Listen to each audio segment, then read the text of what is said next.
An undocumented immigrant living in Florida now faces a nearly $2 million fine for not leaving the country 20 years ago per a removal order. Ever since that day, I live with anxiety. I can't sleep. I don't feel well. She does want people to know her story. She told us, I don't want to go back. She's the mother of 3 children who are American citizens. She asked us not to show them. Maria arrived from Honduras in February of 2005. 2 months later, she had an order to leave the country after not appearing at a hearing, but she never left. I asked her why she did not go to the hearing. Yo le dije al oficial, yo no tengo familia. I told the immigration officer I don't have any family in this country or a specific place to stay. She told me she entered the U.S. through California. This month, she received this letter at her house in South Florida. She has been fined for more than $1.82 million. It says that the government could fine an individual, an undocumented individual, daily $500. When I asked her if she would voluntarily return to her home country, Me dolería tanto dejar mis hijos. It would be extremely painful to be separated from my children. This is their country. This is all they know. Please have mercy. I want to stay with them. Let me get this straight. She came here 20 years ago, was given a hearing date, and never showed up. She even moved to another state. And we're supposed to be sad about this?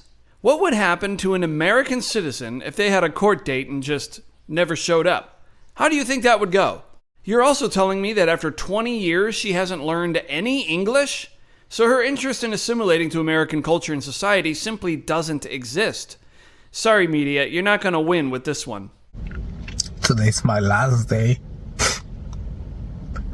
right here in the United States. After 20 years, it's time to go. Alfredo Leonidas never thought he'd leave LA behind. And I just felt very emotional and obviously sad that I'm leaving. The city where he learned how to cook, worked at a Michelin star restaurant. It was a great experience. We did our first catering job. Started his own business. Excused by Chef Cos. And married his wife Reagan in Culver City. Alfredo's undocumented status from 20 years ago haunted the couple's future. He says he didn't have a criminal background, no deportation orders, and still was unable to gain citizenship after they were married and stay in the U.S. at the same time. I'm not going to risk my husband going to a work camp or being sent to El Salvador. In March, they chose to leave the U.S. together. They don't know exactly where in Mexico they're going to end up. For now, they're here in Puerto Vallarta, where they're hoping to build a business together and a life together, where they feel safe, they say, and they feel free. Everything's going to be okay, you know, that we have to understand sometimes to let go of things so we can keep getting blessings. Regardless of the situation, this is a great attitude to have about life. Let's give credit where it's due. Best of luck in Mexico. The American-born woman says she is packing her things and taking her talents to Haiti. I don't want to live in this climate. And despite people will say, despite everything happening in Haiti, it's home. I'd rather be home. I'd rather be home and take care of home and make home better instead of being somewhere that myself and my people are not welcome. If courts don't overturn President Trump's plans to end TPS, thousands of people could return. Antoine, a registered doula with a master's degree in public health, wants to be ready to lay out the welcome mat. And think about it. If all these people are going to be sent back, we need people there capable to receive them and provide care. I asked if she was afraid. She said yes, but it's not stopping her. Bravery is not having no fear. It's doing something despite the fear. Wow, I didn't think I was going to like these people so much. This is a woman born in America who doesn't feel like the USA is her true home. So she's moving to where her heart calls her to help that country get better. How can you dislike that? This is commendable. More than 60 migrants self-deported from Houston on Monday as part of the Trump administration's latest immigration program.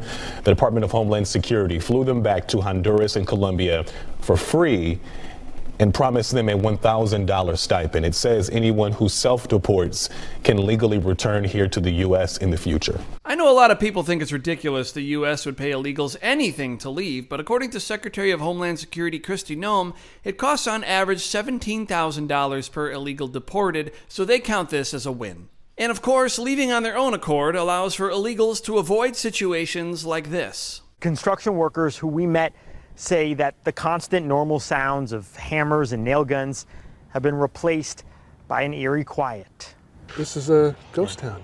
In a brief video posted by HSI Tampa, you can see agents walk up to this house. New video from Homeland Security in Tampa shows people wearing handcuffs, someone being fingerprinted, and then an officer waving at a worker on the roof so they can come down. HSI tells us ICE agents caught the migrants in the villages, all of them from Mexico, Guatemala, and Honduras. 4 were charged with illegal re-entry after previously being deported. Immigration attorney in Orlando, Alan Rivas, says in the state of Florida, the first violation for employers is a fine of up to $500. The second time, it does become a second-degree misdemeanor, and that can carry up to $500 fine and up to 60 days in jail.